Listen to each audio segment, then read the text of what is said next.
Hello and welcome to another devlog on Project Stickman. Today we'll be talking about weapons. In the last video I mentioned that I was going to be redoing all of them, and now I have. This has taken me a while since I went off and worked on the last streamer standing and the tower custom maps, but now they're here. Before I go over everything, know that nothing is complete and there are things like sound, naming, and VFX that I plan to change in the future. With that said, let's get started. There are three main types of weapons: hit scan, projectile, and explosives, which are put into 5 different categories. Speaking of categories, this is the loadout screen that I'm looking at now. You can store 5 loadouts and edit the weapons and abilities of each one. Along with that, you can also rename the loadouts to whatever you want. The plan is to only allow loadouts to be edited in menus, and then while you spawn, you can change to whatever preset you set it previously.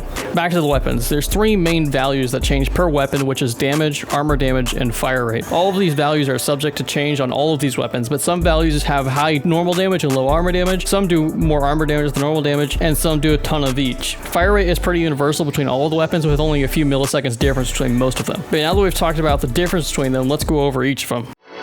You remember those disc shooters? They were usually small and shot little foam discs. Well, that's what this is, except in the shape of a different weapon. I wanted to keep the AK because it was the first weapon I did originally, and because I couldn't think of any other way to shape a disc shooter as a rifle. Also, every time you reload, as an added bonus, the clip changes color. This is based off a dog toy where you can shoot tennis balls. You shoot 3 of them from a clear container that tennis balls always come in, and then you grab more tennis balls. Tennis balls are projectiles which bounce 3 times before getting destroyed and do 60 damage per hit, which can be really good if you use it right. Every time you pull out this weapon as well, the color of the main part changes. This is a handgun.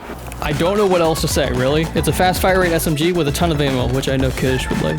So this one doesn't make much sense right now because the VFX doesn't match, but this is supposed to be an ink launcher. The ammo is little bottles of ink which get launched to the erasers and do a lot of damage. The explosives right now also do a ton of knockback, so that's something else that's fun to play with. If you saw one of my latest videos, I made a guitar into a Rocket League map, and this is what the model was actually for. It shoots projectiles that are notes, and they lock onto enemies and track them. It's not a hard-hitting weapon, but since the projectiles track, you basically hit every shot. You know those staple guns? Well, this isn't one of those. This is a stapler, which is completely different. It's a single shot pistol, which doesn't do a lot of damage, but it's precise, and that's why you'd use it. This next weapon is sponsored by Dave's Doggy Dogs. Long, hard, and crispy. It's a revolver that shoots only the finest hot dogs on the market. This thing is precise and does a lot of damage, but it shoots rather slowly. Have you ever wanted to use one of those giant potato launchers that you see online? Well, now you can use a military grade one. Because of a suggestion by Aceman, I made the potato cannon launch the player and enemies. This thing doesn't do much damage since it's potato, but launching enemies is super fun.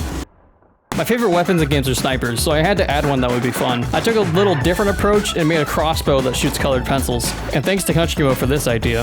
The colored pencils do 120 damage per shot, which can one-shot a few of the enemies, but it shoots slowly, making it only really useful for long range or specific enemies. And to end it, we have another sponsored weapon. This weapon is sponsored by Billy Bob's Beans, established in 2000 BC. You can load Billy Bob's Beans into this weapon and fire them at the erasers. This thing shoots fast and has a lot of ammo. Thanks to Brady56 on Twitch for this idea. Speaking of Twitch, if you want to see me work on this game live, make sure to go follow me there, where I'm streaming working on the customization system right now. But that's the end of the weapon showcase. I hope you enjoyed seeing what I've been up to in the progression of Project Stickman. If you have any suggestions for other weapons, abilities, or levels, make sure to drop them below and I'll see what I can do. Thanks for the suggestions everyone gave so far. I have every suggestion stored, so if you already suggested something, I have it written down. There's also no limit to the amount of suggestions you can give, so if yours got featured in this video, you can keep them coming. Thank you very much for watching, and I'll see you